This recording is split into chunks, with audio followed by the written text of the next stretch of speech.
Mtazamaji, karibu katika kipindi hiki cha Kilimo Ajira Yangu. Leo tunaangazia matokeo chanya ya viuatilifu vya mikorosho vilivyotolewa na Rais Dr. Samia Suluhu Hassan na kugawiwa bure kwa wakulima wa zao hilo ili wawe na kipato chenye tija kwao.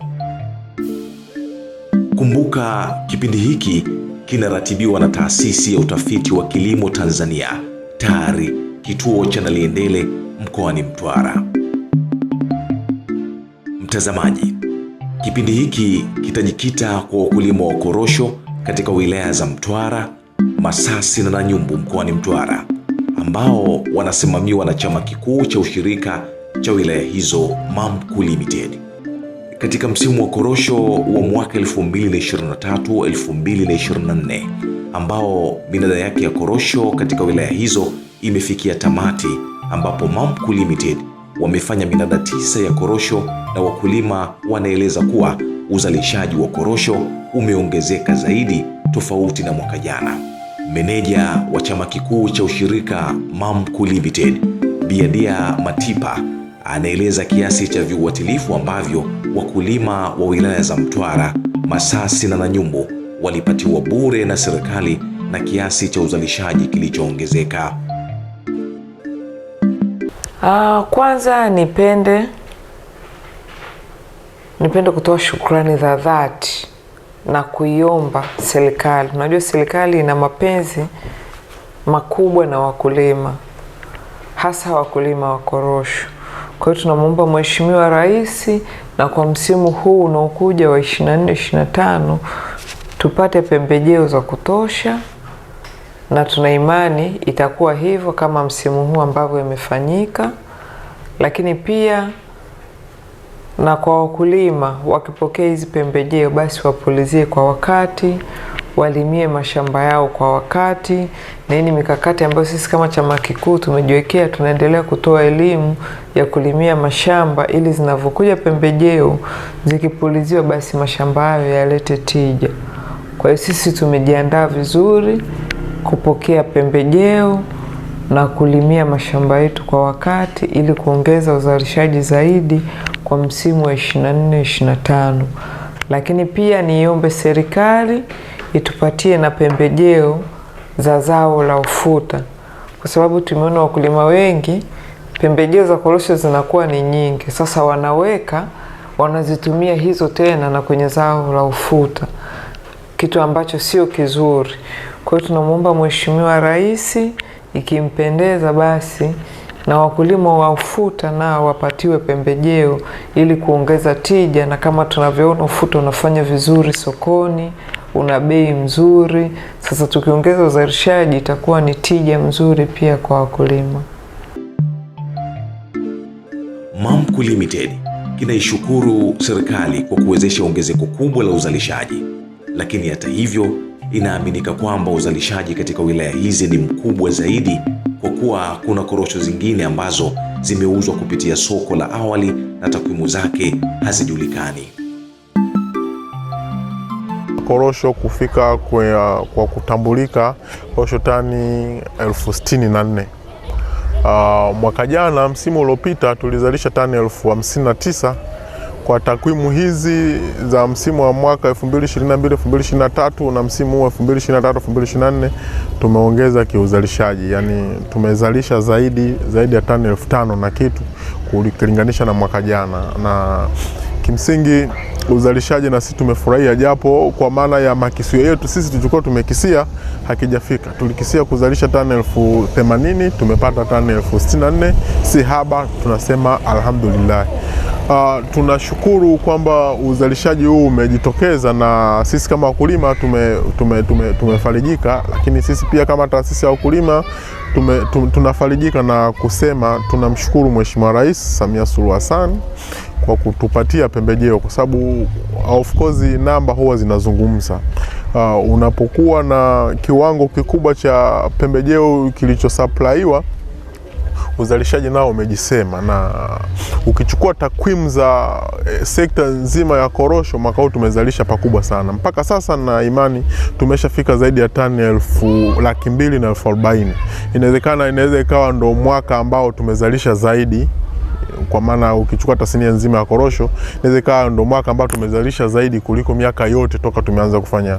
Na kimsingi mwaka huu Mheshimiwa Rais alifanya uwekezaji mkubwa kwenye utoaji wa pembejeo. Kwa hiyo kimsingi tunamshukuru. Sisi MAMCU tumeongeza uzalishaji, lakini tasnia nzima nayo imeongeza uzalishaji.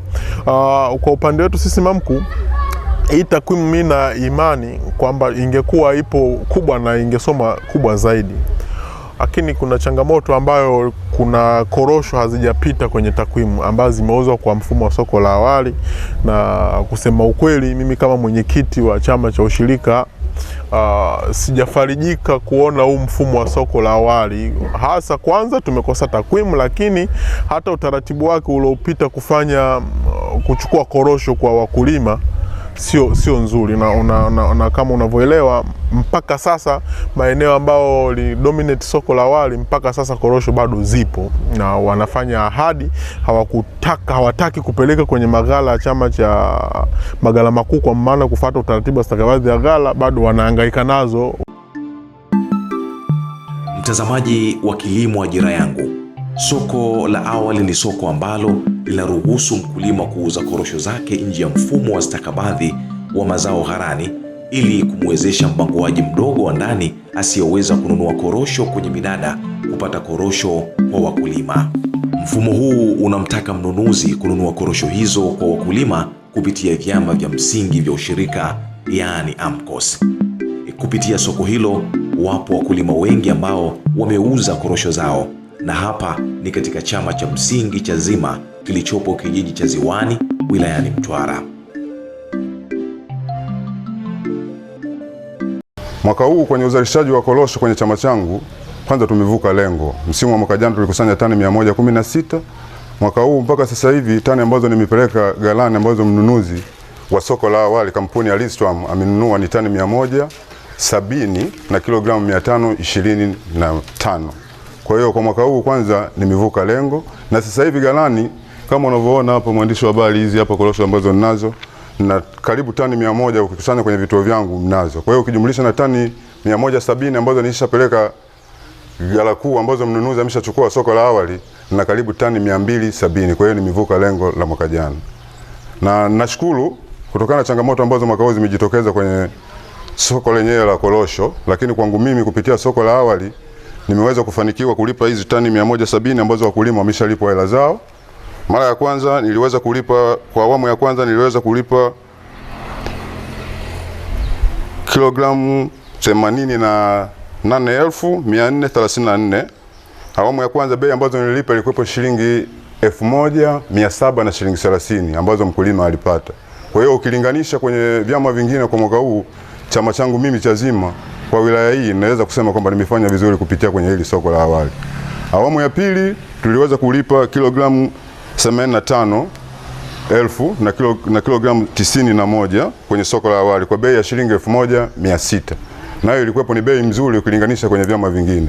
Na awamu hii mzigo ambao ninao nategemea kuanzia Jumatatu, kutokana na maelekezo ambayo mnunuzi ambaye amenipa kampuni ya Listram, atakuwa na uwezo kuanza kuwalipa wakulima wa korosho hizi ambazo unaziona ghalani. Kwa hiyo kwangu mimi kwa mwaka huu soko la awali naona limenisaidia kuondoa changamoto za wakulima wangu ambao wameuza korosho kwenye chama changu. Mwaka huu kwenye chama changu mimi hakuna korosho hata moja ambayo nimeipeleka ghala kuu. Korosho zote tuliingia mkataba na kampuni ya Listram. Kwa hiyo na aliahidi na ametuahidi kwamba atazichukua korosho zote ambazo tunazo kwenye chama chetu sisi.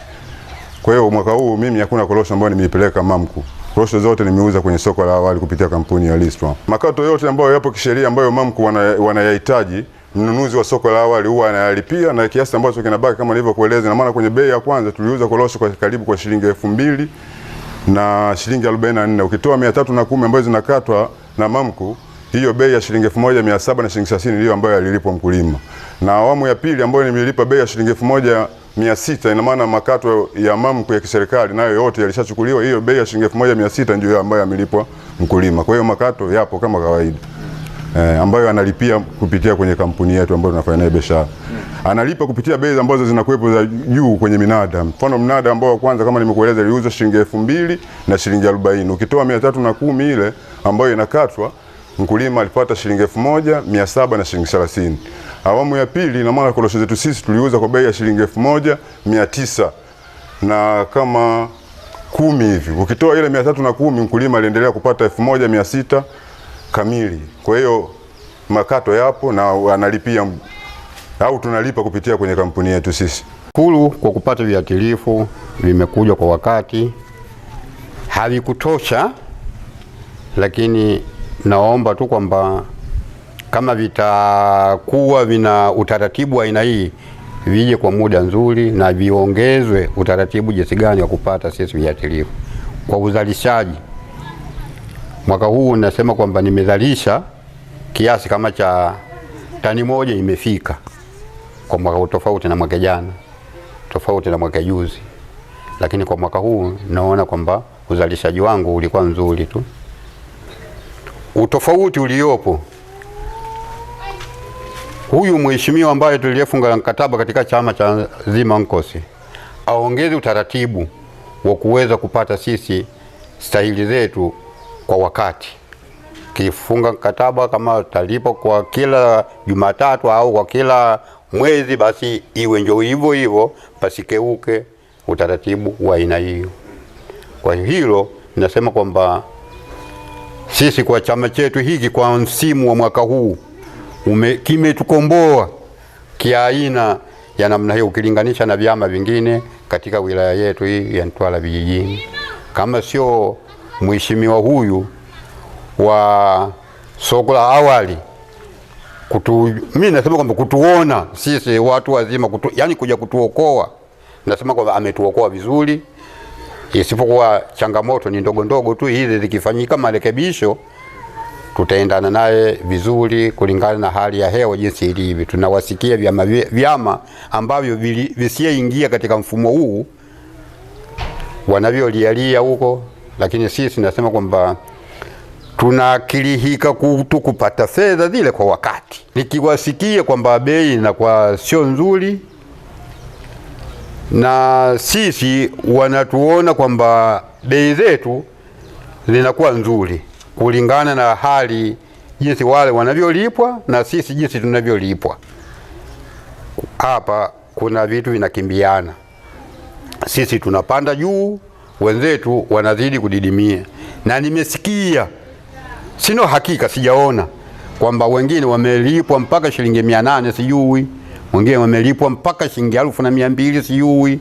Sino hakika kwa huko, lakini ninasikia kulingana na hali ya hewa jinsi ilivyo. Sasa sisi hatujafikia mabei yayo, kwa sababu sisi hatufanyi kama kushindana na watu fulani. Haya maisha, mahala pakizidi 200 tu, wewe unachotaka pale upate kiasi cha kujikimu. Hatufanyi kama tupo katika ushindani wa aina fulani kama vyama ama siasa ufanyeje. Haya maisha hayachezewi.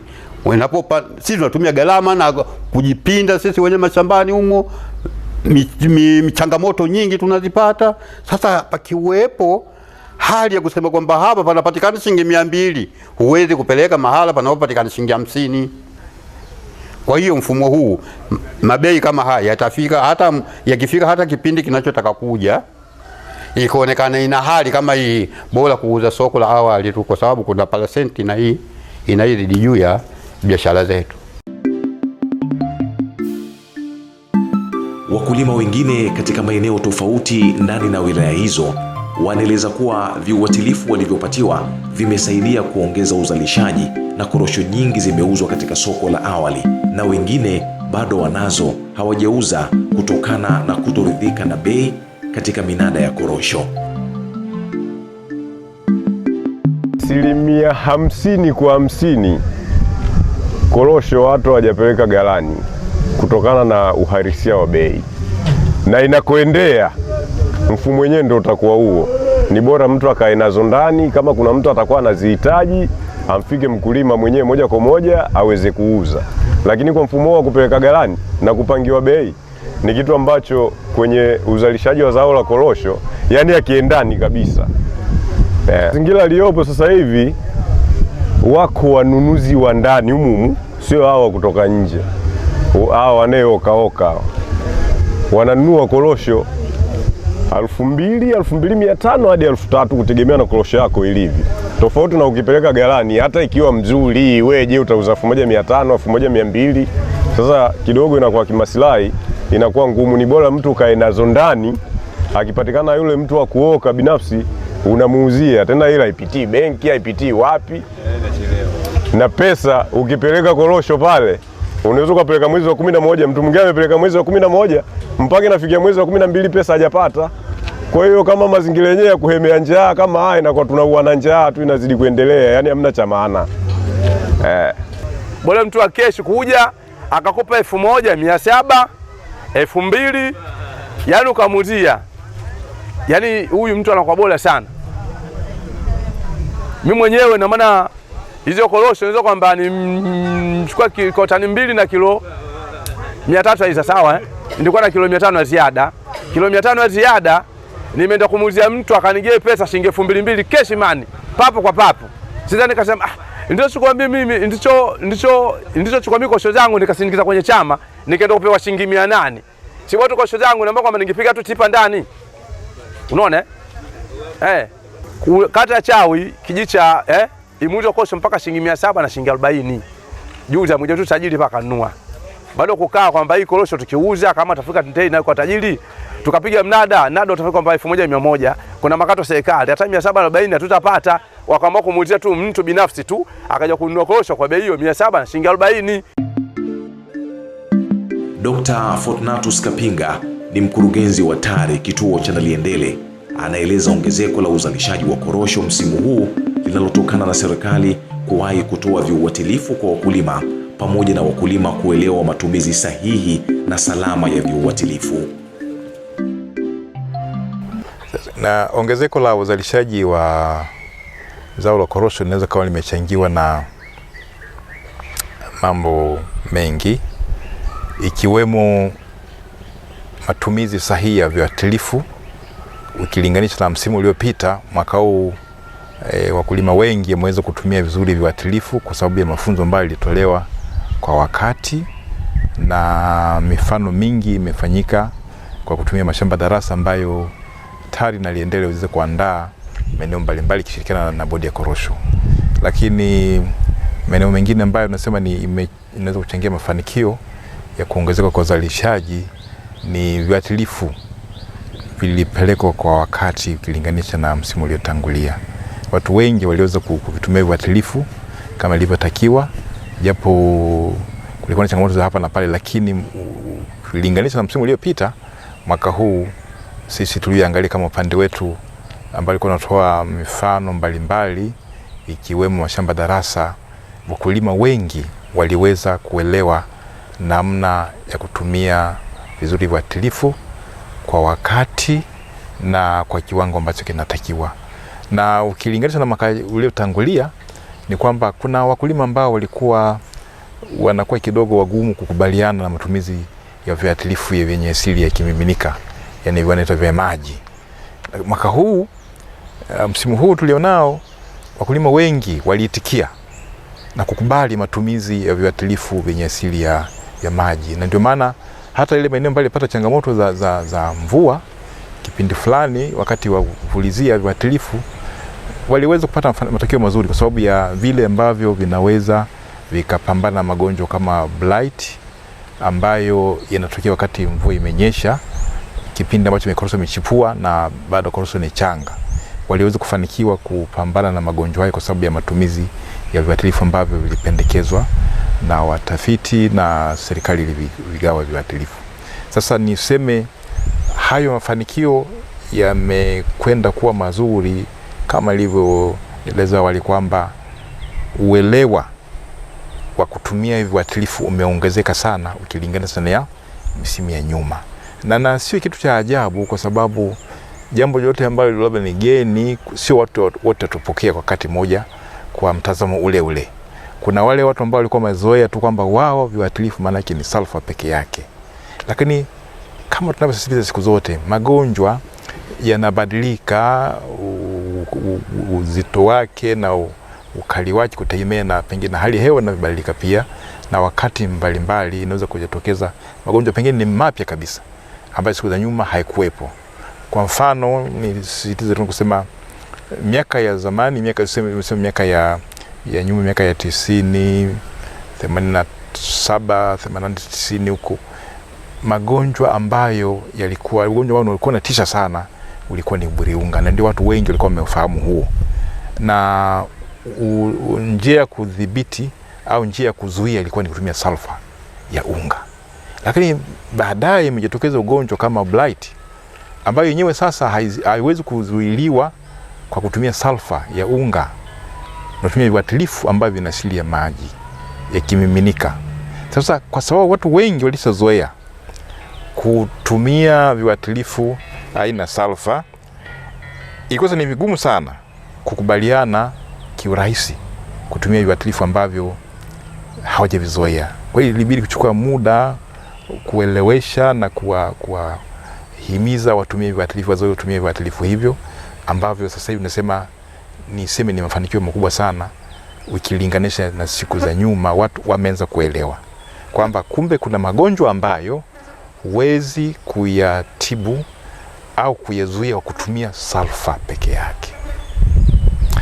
Lakini pia kuna wadudu ambao ni waharibifu, wale huwezi kuwadhibiti kwa kutumia sulfa. Unatumia viuatilifu vingine ambavyo vina asili ya kimiminika, yani wanaita viuatilifu vya maji. Sasa kwa msimu huu ukilinganisha na ule tangulia, ni watu wengi, wakulima wengi wameweza kuelewa na kujionea kwa vitendo jinsi ambavyo viuatilifu vile ambavyo serikali ilileta vyenye asili ya maji vyenye asili ya maji kimiminika viliweza kufanya kazi vizuri. Na baadaye sisi TARI na Liendele tukishirikiana na bodi ya korosho tulikuwa na mashamba darasa kwenye maeneo mbalimbali ambayo yanalima zao la korosho, hususan mikoa ya Mtwara, Lindi, ambako ndiko uzalishaji ni mkubwa sana kulinganisha mikoa mingine yote hapa nchini. Ndiko ambako wakulima wengi wanalima ili zao na tegemeo lao kubwa zao la korosho. Sasa mengine ambayo yameweza pia kusema yamechangia uzalishaji kuwa ni mzuri kuliko mwaka uliotangulia, msimu uliotangulia. Kwa upande mwingine tunasema kwamba hali ya hewa ya mwaka huu ukilinganisha na msimu uliotangulia au mwaka uliotangulia, mwaka huu ni kidogo imekuwa na nafuu. Hakukuwa na zile mvua za mfululizo kwenye mikoa hii ya Mtwara na Lindi ukilinganisha na msimu uliotangulia. Japo kwenye mikoa ya Pwani nadhani na Tanga, lakini hasa zaidi Pwani tumeshuhudia kwamba mvua imenyesha kwa kipindi kirefu sana mfululizo, kipindi ambacho korosho ndio kwanza zinaanza kukomaa, na kwanza zingine ziko kwenye hatua ya mwanzo kabisa korosho bado hazijakomaa, zingine zimekomaa, na kuchangia korosho nyingi kuota kwenye miti kabla hasa hazijadondoka.